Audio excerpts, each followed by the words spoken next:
আসসালামু আলাইকুম। সবার কি অবস্থা? আশা করি সবাই ভালো আছেন। তো আজকে একটা বিষয় নিয়ে কথা বলতে চাইতেছি। এটা হলো, যারা নতুন সৌদি আরবে আসবেন, সৌদি আরবে আসেন সমস্যা নাই, কিন্তু মানে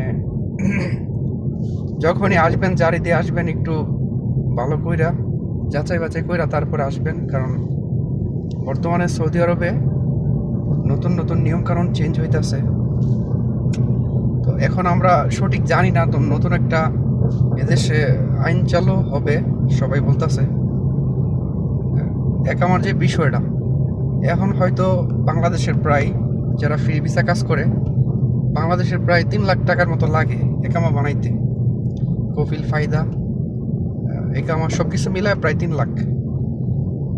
হয়তো এরকম শুনতেছি আমরা, হয়তো এটা হইতেও পারে আবার নাও হইতে পারে, যে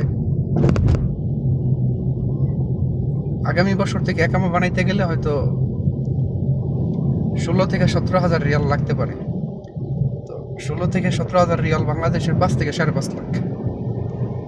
তো আপনি যদি ফ্রি ভিসায় কাজ কইরা প্রায় 5 থেকে 5.5 লাখ টাকা দিয়ে একামা বানান, তো বাহিরে কাজ করে আপনি কয় টাকা ইনকাম করবেন? তো অবশ্যই যারা আসবেন এই বিষয়টা নিয়ে, যারা পুরাতন প্রবাসী আছে, আপনাদের আত্মীয় স্বজন, ফ্রেন্ড যারাই আছে, সবার সাথে পরামর্শ করবেন, তারপরে আসবেন। তারপর তেমন একটা বিপদে পড়বেন না ইনশাল্লাহ।